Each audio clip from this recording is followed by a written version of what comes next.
Hi, and welcome to another Learn More Monday. This is Amy from the Coleman Area Library, and today we are talking about Libby.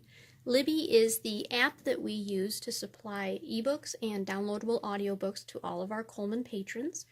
That means if you have a Coleman Area Library card, you have access to thousands of downloadable ebooks and audiobooks, all for free from your library. To get started, you can pick up a flyer that is available here at the library that'll tell you the basic steps to get started. You will need to have a compatible device such as a smartphone or a tablet that you can install the Libby app on from your device's app store. So that would be Google Play or your Apple Play Store. You will also need to have your Coleman Library card because you're going to need this long 248 number on the back.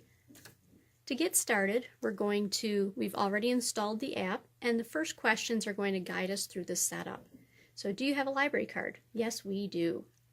And from here, it's going to ask about where our library is. At the bottom, it says, yes, guess my library. So now it's going to look for the library closest to where I'm located. Mid-Eastern Michigan Library Cooperative, Coleman Area Library. That's us. That's my library. So here it's asking me, take a moment. Is this where you use your library card? Coleman Area Library. Now it's asking for my card number. That's that 248.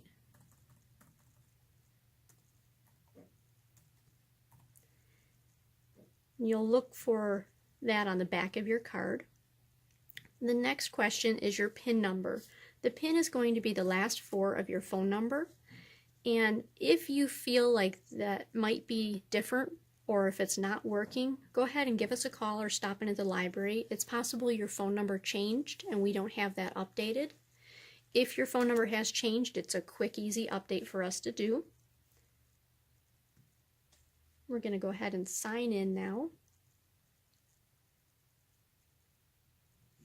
It's showing the library card we've entered now. And now we're looking at the library's page that has the books available for browsing.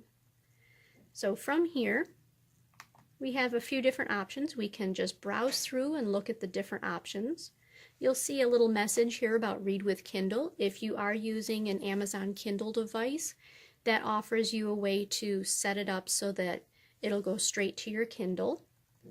There are also categories that are what's new, what's popular, what's available. And then you'll see some other different options down below.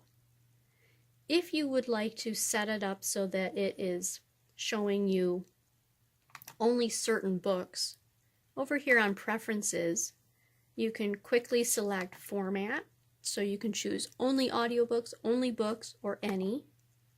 Language, Audience, if you'd like to filter out certain more mature content, that's possible and easy to do.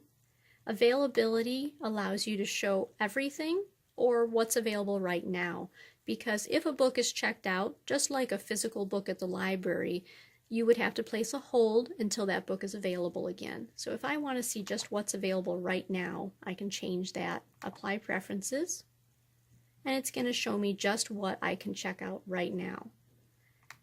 So let's say I want to check out this first, well, how about this one?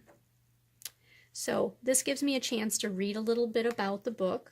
Is this the book I want? If it is, I can click on Borrow. It tells me that I'm borrowing this book. Borrow. And it'll be added to my shelf. From there, I can open the book, keep browsing, or go to my bookshelf to look at my shelf and see what else I have there. We're going to go ahead and open the book. And it's asking me if I'd like to read it on a Kindle or Libby, because I didn't set that up yet, but you can set it up so it doesn't ask you that question if you prefer. Now I'm looking at this on a Chromebook, so it's going to be a little bit different than a tablet, but this is how your book would show up. And from here you can flip through, read the pages. You'll see the content page come up. All of the information that would normally be in any book that you read. I can also browse for more books or go to my library bookshelf. So if I go back to my library, I can also explore other options. if I wanted to look at just the kids' books, or if I wanted to have a child-friendly area where my kids could look for books, or my teenagers, you can go just to this area, and this will filter out, so it's only showing you books that are appropriate for younger readers. This is a great option for parents that don't want their kids looking at books that are for older readers.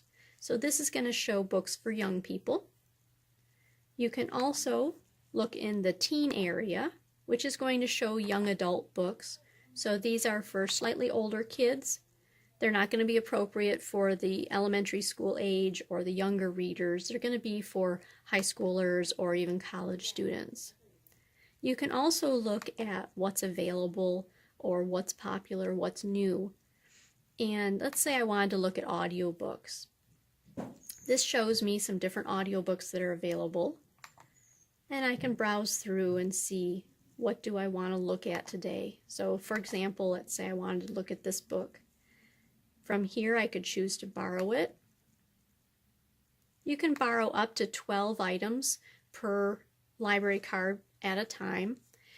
We recommend you only borrow as many as you can read in the 14 days that they're checked out. You can change that so that if you wish to have a longer checkout or a shorter checkout, if you're a really fast reader, maybe you only need a week. You can change that in the settings. You'll find the settings and other information up here with the little Libby icon. This allows you to add a library, add cards, set up Libby, learn more about Libby, or customize in other ways. So that's a quick introduction to the library's Libby app and what you can do with downloadable books and audiobooks on your Libby app. We hope you learned a lot, and if you have questions, feel free to bring your device and stop in at the library anytime. We'll be happy to help you get set up and get started with Libby. Thanks for watching and have a great day. Bye-bye.